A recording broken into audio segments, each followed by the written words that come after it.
Nagbabalik ang PTV Balita Ngayon. Pinag-aaralan ng Armed Forces of the Philippines ang pagsasagawa ng Joint Resupply Mission sa Ayungin Shoal. Ayon kay AFP Chief General Romy Browner Jr., kabilang sa kanilang tinitingnan na isama ang iba pang kaalyadong bansa sa mga maghahatid ng supply sa BRP Sierra Madre. Mababatid na kamakailan bilangga ng barko ng China Coast Guard ang mga barko ng Pilipinas sa West Philippine Sea. Bagay na mariing kinundena ng Pilipinas at iginiit na sakop ng Exclusive Economic Zone ang teritoryo. Puspusa ng paghahanda ng Department of Migrant Workers para sa mga Pinoy sa Lebanon na nais nang umuwi sa Pilipinas.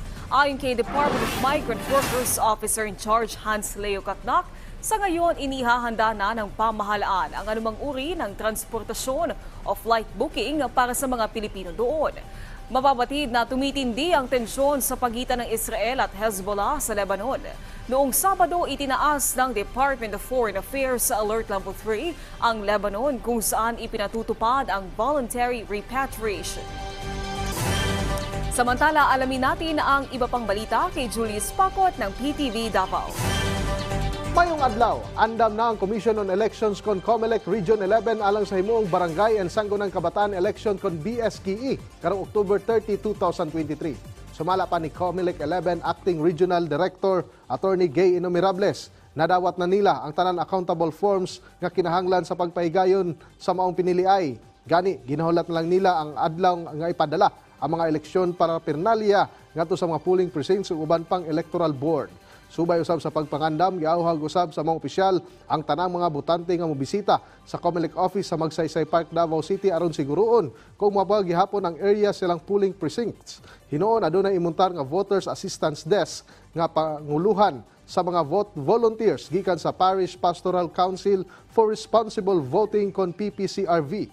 Gipahinumdum usab niini nga kung maghimo na daan og listahan sa mga iboto aron dire-diretso na sa pagbutar karong piniliay nga mahinayon karong Oktubre 30. Samtang kagahapong adlaw, Oktubre 24, gi-unload na sa mga personahe gikan sa City Treasurer's Office ang mga ballot boxes nga i-distribute sa lain-laing mga polling precincts dinhi sa Dakbayan.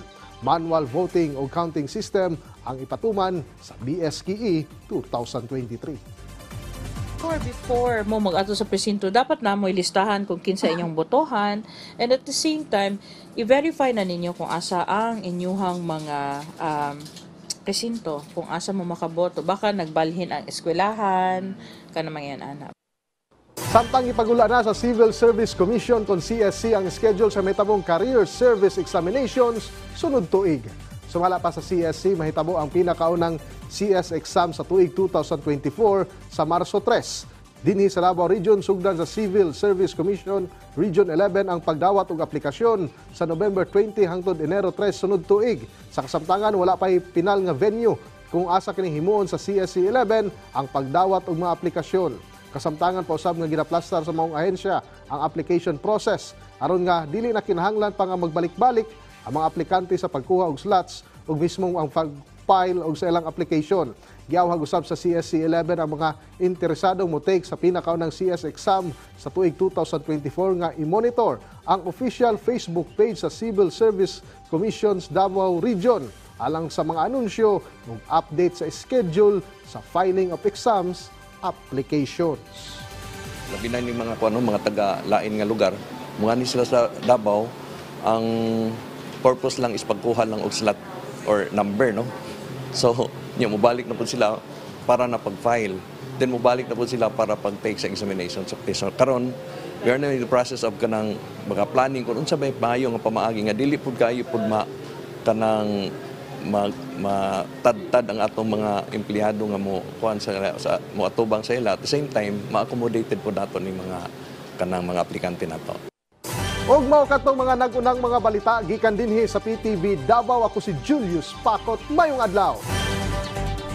Daghang salamat Julius Pacot. At yan ang mga balita sa oras na ito. Para sa iba pang update, i-follow at i-like kami sa aming Facebook at Twitter accounts at PTVPH. Ako po si Naomi Tiburcio. Magandang hapon.